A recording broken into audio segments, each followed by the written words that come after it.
Bonjour et bienvenue à cet autre numéro de la semaine sur notre chaîne Communauté Shalom. Et si nous parlions aujourd'hui de cette erreur que nombreux d'entre nous commettons et qui embrase la société, perpétuant des tensions sur des générations et des générations. Cette erreur, c'est le fait de cataloguer et de condamner tout un groupe de personnes en raison d'une mauvaise action d'un seul individu ou d'un petit nombre, un petit ensemble de personnes du groupe.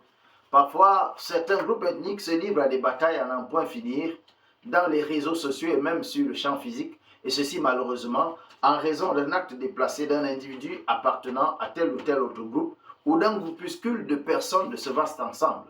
Or, tout ceci altère considérablement la cohésion sociale et freine de manière très significative le développement. Une chose est vraie, c'est que lorsque quelqu'un pose un acte inapproprié à côté d'une certaine gêne, à combien plus forte raison s'il s'agit d'un ensemble de personnes. Mais voici ce que nous commandent les Saintes Écritures sur la bonne manière d'agir devant une telle réalité. Ne commets jamais l'erreur qui te donne de généraliser, d'englober tout un peuple, une famille, une tribu, en raison du comportement de quelqu'un ou de quelques-uns. C'est ce qu'on peut voir dans ces propos de Jésus contenus en Matthieu 23, verset 29.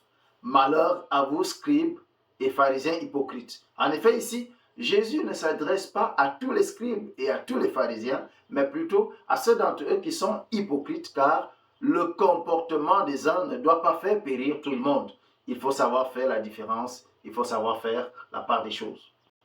Ils sont légion, ces cas qui ont donné que l'on condamne toute une famille à cause d'un seul de ses membres dans notre société et même dans l'Église. Combien de personnes ont été ou alors sont encore victimes de cette lecture de la société? Et ce que tu sembles oublier, c'est que c'est à cause des gens qui ont passé leur temps à traîner cette haine et ces rancunes à la corde que la société se porte si mal.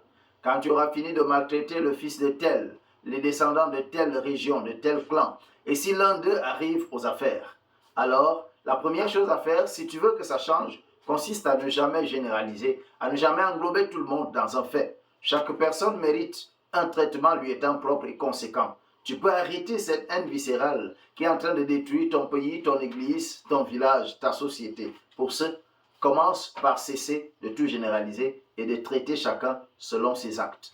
Cela pourra nous aider à changer le monde autour de nous et à vivre dans une société que nous aurons bâtie nous-mêmes.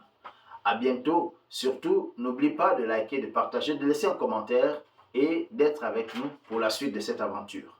À bientôt.